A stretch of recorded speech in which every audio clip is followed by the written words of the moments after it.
नमस्कार दोस्तों। तो हमारे इस झारखंड टेट प्रिपरेशन की सीरीज़ में आज मैं सबसे पहले जो चैप्टर स्टार्ट करने जा रही हूँ वो है CDP यानी कि child development and pedagogy subject का child development. So, meaning of child development. Child development means the overall changes that occur in a child from birth to adulthood. जो बच्चा जब जन्म लेता है और उससे जब वो एडल्टहुड तक पहुंचता है उस दौरान क्या क्या चेंजेस आती है उस बच्चे में, उसके बारे में हम चाइल्ड डेवलपमेंट में पढ़ते हैं। These changes include physical, mental, emotional, social and language development. Child development में जो बातें होती हैं वो उसके फिज़िकल डेवलपमेंट की, मेंटल डेवलपमेंट की, इमोशनल डेवलपमेंट की, सोशल डेवलपमेंट की एंड लैंग्वेज डेवलपमेंट की। Growth and development. Growth is different thing and development is different thing. So सबसे पहले हम ग्रोथ की बात करें तो बच्चा जो बड़ा होता है उसकी किस तरीके से हाइट बढ़ रही है, उसका वज़न कितना बढ़ रहा है या घट रहा है, या उसकी बॉडी साइज़ किस तरीके से बढ़ या घट रही है, ये उसके ग्रोथ डेवलपमेंट को बताता है।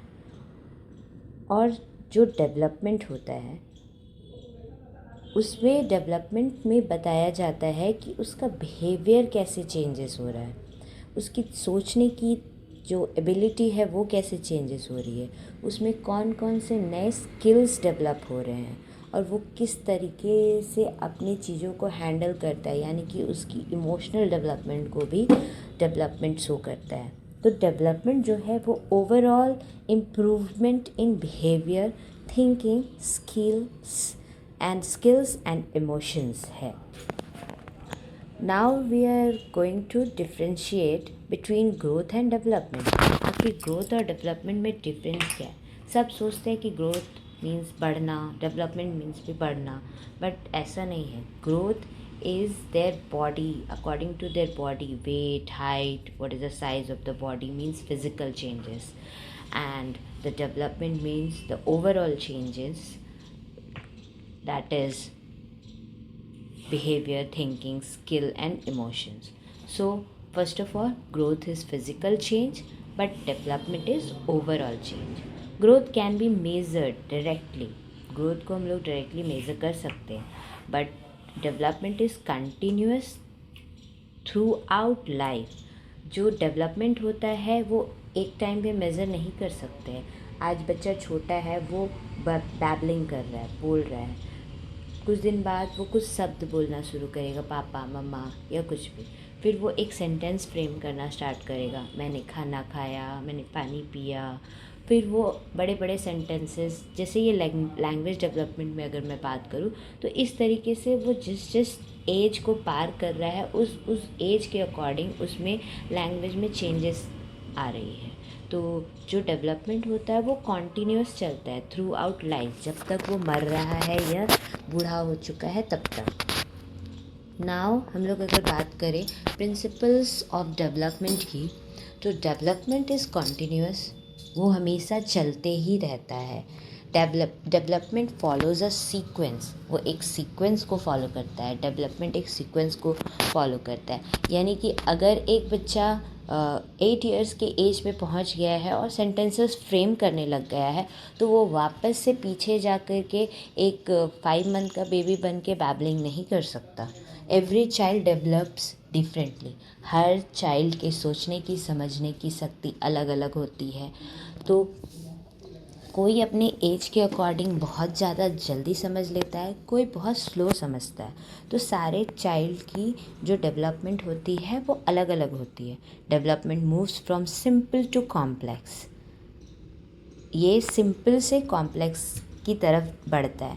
यानी अगर एक बच्चा अल्फ़ाबेट सीख रहा है ABCDEFG, देन वो सीखेगा वर्ड्स फ्रेम करना, A for Apple, B for ball with the spellings. और फिर वो सीखेगा सेंटेंस फ्रेम करना, देन वो सीखेगा ऐसे और टॉपिक्स लिखना। तो ये जो डेवलपमेंट का जो सीक्वेंस होता है ये सिंपल से कॉम्प्लेक्स की तरफ जाता है। Development is affected by heredity and environment. Environments जो होता है वो हमारे डेवलपमेंट में, बच्चों के डेवलपमेंट में बहुत ही अफेक्ट करता है। एनवायरनमेंट से बहुत कुछ वो सीखते हैं, अपनी डेवलपमेंट करते हैं, लाइक स्किल में चेंजेस होती है, लैंग्वेज में चेंजेस होती है, so on. So now we are coming to areas of development. Areas कहाँ कहाँ और कैसे कैसे डेवलपमेंट होती है। First is physical development, that is height, weight, motor skills. Motor skills brain और हैंड दोनों को एक साथ यूज़ करना, विजुअल को समझना, these are the motor skill. Cognitive skills, thinking and reasoning ability, किसी भी चीज़ का सॉल्यूशन कैसे फाइंड आउट करना है, उसको सोचना समझना, सॉल्यूशन निकालना, that is cognitive development. Emotional development, feelings and emotions, किस चीज़ को किस तरीके से हैंडल करना है वो बच्चे अपने लर्निंग पीरियड में अपने आप ही सीखते हैं, अपने आप ही डेवलप करते हैं। Social development, interaction with others. And the language development, speaking and communication skills. ये तो मैंने आपको बताया है कि एक बच्चा जब पैदा होता है तब से शुरुआत होती है उसकी लैंग्वेज डेवलपमेंट की, और वो टिल द लाइफ चलते रहती है।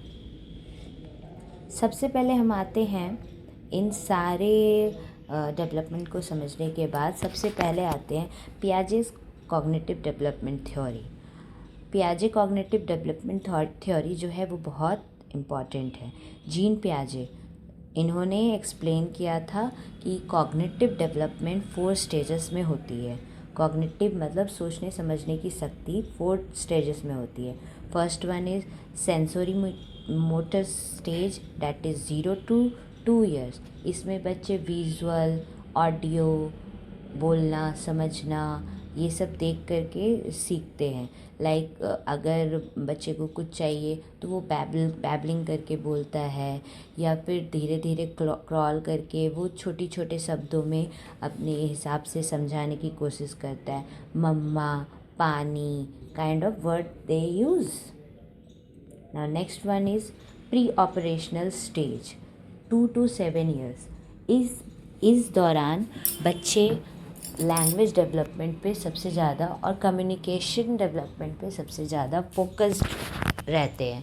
घर पे भी वो अपनी लैंग्वेज को, और अगर वो कहीं पर भी जा रहे हैं या अपने एनवायरनमेंट से वो सीखने की कोशिश करते हैं और सेंटेंसेस फ्रेम करने की कोशिश करते हैं। Then the concrete operational stage, this is 7 to 11 years।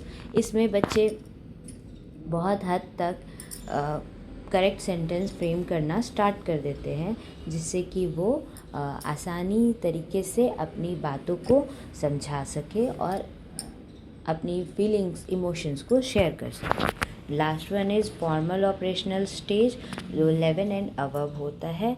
इतने टाइम तक उनमें इतनी एबिलिटी आ जाती है कि वो सारे अपने स्किल्स को डेवलप करने की कोशिश करें और अपने तरीके से अपनी बातों को समझा सके, चाहे वो लिखकर हो चाहे वो बोल कर हो।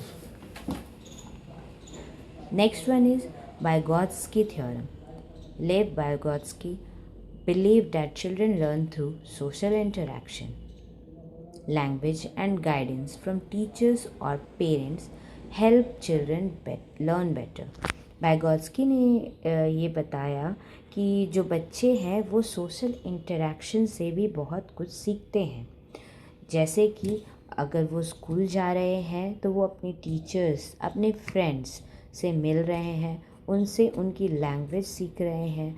टीचर्स अपने तरीके से जो भी समझा रही है उसको वो समझने की कोशिश कर रहे हैं, और घर आने के बाद पेरेंट भी उसमें उनकी हेल्प कर रहे हैं।